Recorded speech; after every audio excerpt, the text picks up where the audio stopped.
virtual program from the Waldwick Public Library.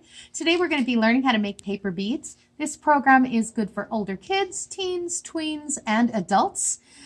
Just to show you what a finished bead looks like. There's a hole in the center and it is wrapped paper. You can use any kind of thinner paper. You can use wrapping paper, you can use scrapbooking paper.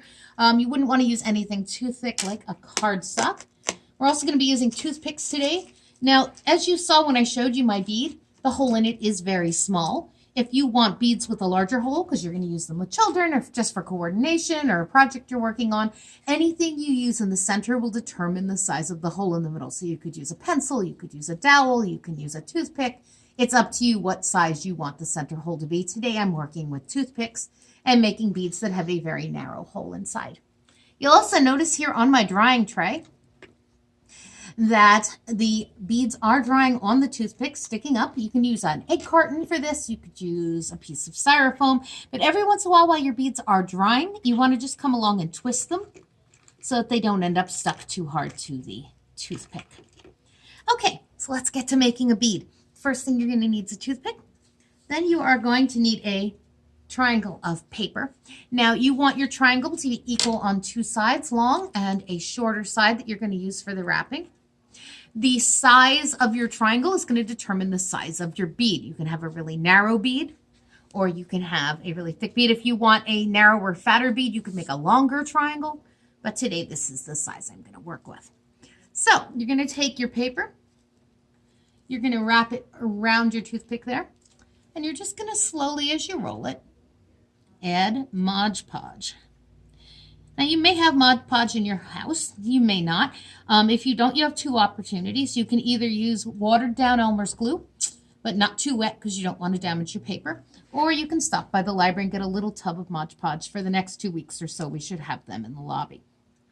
So as you're rolling, you just keep adding more and more of the Mod Podge onto your bead and roll as you go.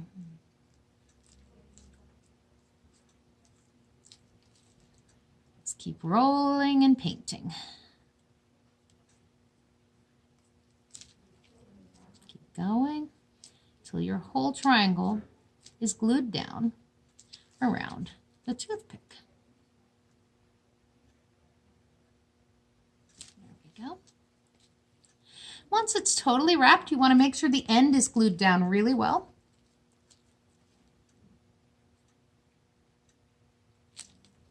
Another type of paper that's really fun to use is old maps, if you have any of those laying around. Once you have the whole bead wrapped around, you're just going to use some Mod Podge. You're just going to paint the whole outside of the bead, smoothing down any edges that are sticking up using your fingers. You can wear gloves for this if you want to, so you don't get all sticky. You just want to make it totally smooth so that it can be a bead when it is dry. Just add as much Mod Podge as you need to make it be a smooth bead. You can always go back and add some more if you need. Then, as I said, as it's drying, just make sure that you come along and twist your beads once in a while. Then you just stick your toothpick, or if you're using something else of another size, find a place to stick it up while your bead dries. Just come along once in a while and twist it. When you're done, you will have a lot of beads.